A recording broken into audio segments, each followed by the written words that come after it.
Hey guys, Xuen here to bring you another episode of dueling videos in my dueling video series. Now this is going to help people that have trouble as a Windwalker monk going up against different classes in a 1v1 situation. This is not generally an arena situation, but this is just for 1v1, so you guys can learn how to beat certain classes. So I'm going to be showing you guys my strategies about going up against different classes, so hope it helps. If you guys want to tweak it to fit your game style, gameplay, because I know everyone's game style is different, so tweak it if you want. Hope this will help. But today I'm going to be versing Arms Warriors. Now Arms Warriors are ridiculous, guys. However, in the 5.2 patch, there's not much Arms Warriors can do against Windwalker monks, because if you know what you're doing as a Windwalker, I found a strategy that Arms Warriors cannot counter. They basically can't touch you as a Windwalker, and I really hope that Blizzard fixes this or buffs Warriors or something. Versing Windwalker monks, I don't know how they're going to do it, but I hope they do something, because guys, Windwalker monks are crazy versus Warriors. There's nothing they can do. But other than that, I'm going to be showing you guys Fez's comments, because he has a few words to say about the strategies that he found most useful, what you guys are going to be going up against versing a Windwalker monk. And then I'm going to be rolling into the talents, and again, the talents, the commentary, and then I'm going to be showing you guys the Skype matches. But hope you guys enjoy this footage, and hope to see you in the next video. Take care, guys. Hey guys, so I duel Xuen again, and this time I'm a warrior, and it was even harder than on my hunter, of course. Monks have a lot of heals, so no matter how much pressure you put onto them, they can counter it. So right now I have not been able to beat him yet, and I don't think I will be able to beat him unless it's in an unfair situation. If he takes out pieces of gear, or if I have more gear than him in general, that's the way I will be able to beat him, because, well, heals are pretty strong for him right now, and yeah, because he can counter my pressure, he can pressure me even more. So, but to get close, the closest that I've got is taking Bladestorm, White Bladestorm, because you can Bladestorm into their ring of peace. You can't Bladestorm inside of it, but you can get out of it for like 1 second. Bladestorm can go inside, and that will turn around on them and make them kite. So that's one of them. The thing is, if they didn't have healing spheres, for whatever reason, if they didn't have healing spheres, that would be game changing. But as they do have healing sphere, as they kite, they're gonna be healing up anyway. Second thing, if you were gonna take Warbringer and put a ton of pressure in those first 3 seconds of the fight, it doesn't matter, because they can just heal it up. If you popped everything and Bladestorm in the beginning of the fight to avoid the disarm, they can heal up, they can heal through it. So it's like they're a healer, a DPS, and they have enough utility for everything. So yeah, that's the fight against Warriors right now. You can't put up enough pressure to counter the heals, and or pretty much, yeah. And if a Warrior can put pressure out, a Warrior cannot win a fight.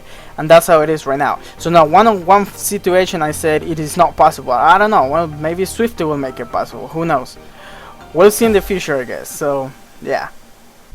Welcome back, guys. Hope you guys enjoyed Fez's input about Windwalker monks. Now, it's very true, guys, and again, I hope Blizzard does something about it. I don't know what they're going to do, because Warriors versus different classes, they can dominate over them, but versus Windwalker monks, it's we dominate over the Warriors. It's crazy, and I mean, there's seriously nothing they can do if you guys use the strategy. And again, guys, the talents that you're going to want to take is the same thing versus a hunter, is Ring of Peace, because against Warriors, the only way that Warriors are going to get out of Ring of Peace is if they actually charge their banners. They're not going to be able to Heroic Leap out of it. They're only going to be able to charge their banners. And if you time your cooldowns right, when you use Ring of Peace, you should have Tiger's Lust or your charge off cooldown, your Flying Serpent Kick, so you can keep that Ring of Peace on them.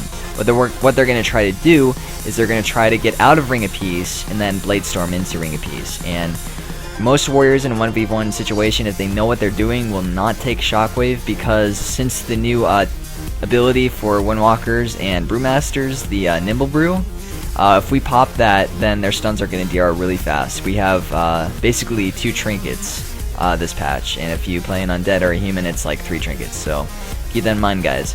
But other than that, let's move on to the matches, and I'll show you guys my strategy, and hope you guys enjoy. Hope it helps. Take care. Alright guys, don't mind me talking in the corner. Again, I'm going to be commentating this match, sharing you guys the strategy that's going to work against Arms Warriors. So let's get started. Dueling Fez, I found several different strategies in the matches that we did. Unlike Hunters, where you're relying on LOS, the only time where you need to kite or LOS a warrior is when he has Die by the Sword up, which increases his parry chance by 100%, or Bladestorm considering that you cannot disarm it anymore. Having that said guys, you want to pressure the warrior as much as you can in the beginning of the match without popping major cooldowns, like Die by the Sword or Invoke Xuen. In a 1v1 situation versus warrior, I usually like getting a grapple weapon off early on in the fight. Now I'll go into greater detail about why I do this in a minute, but keep in mind guys, if you do this in a 3v3 situation or even a 2v2 situation, it can make or break an arena. So keep that in mind, do not grapple a weapon off a warrior in the beginning of the match. This is only versus a warrior 1v1 or in a duel. So keep that in mind, so let's move on. So in the beginning of the match, when the warrior charges you and pops all his cooldowns, you're going to want to grab a weapon. So since the warrior 4 set only allows the warrior to be disarmed for 4 seconds, you're going to want to grab a weapon, and during that small window of opportunity, you're going to be allowed to get ahead of the game. So what you're going to want to do is 3 things. First, you're going to want to Tiger Palm, which allows you to get the Tiger Power buff up, which allows you to ignore 30% of your opponent's armor. The next thing that you're going to want to do is Rising Sun Kick, because then he's going to take 10% more damage from you. And finally, finish off with a Chi Wave. By that time, the warrior should be up and ready to go with his cooldowns up, and his weapon should be back. Considering that the warrior has already popped all his offensive cooldowns, what you're going to want to do after you've done those things is you're going to want to Karma.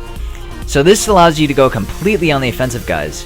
So what the warrior is going to do is he's going to try to either CC you, or he's going to try to kite you. If he happens to CC you with a Fear, keep in mind guys that you are allowed to trinket this. Because of our new ability, Nimble Brew, that allows us to get out of stuns, Fear is really the only thing that we have to trinket in a 1v1 situation. And especially since we Karma'd, we want to put as much pressure on the warrior because we don't have to pop any defensives. So trinket the Fear, or will it if you're an undead, and stay on the warrior. As soon as Karma fades, what you're going to want to do is make sure you either lock him down in a Fist of Fury considering that he hasn't popped any defensives already, or you're going to want to kite if he popped Bladestorm. Generally after Karma fades, the warrior has a limited amount of options that he can do. He can either go on the offensive, which sometimes they do, or he can go on the defensive. So considering that he hasn't popped Die by the Sword where you need to kite him, and he went back on the offensive, you'd want to Ring of Peace. During Ring of Peace, you want to stay on top of the warrior as much as possible. Keep in mind that the only thing that he can do is charge his banner, so make sure you have your Tiger's Lust up or your Flying Serpent Kick up.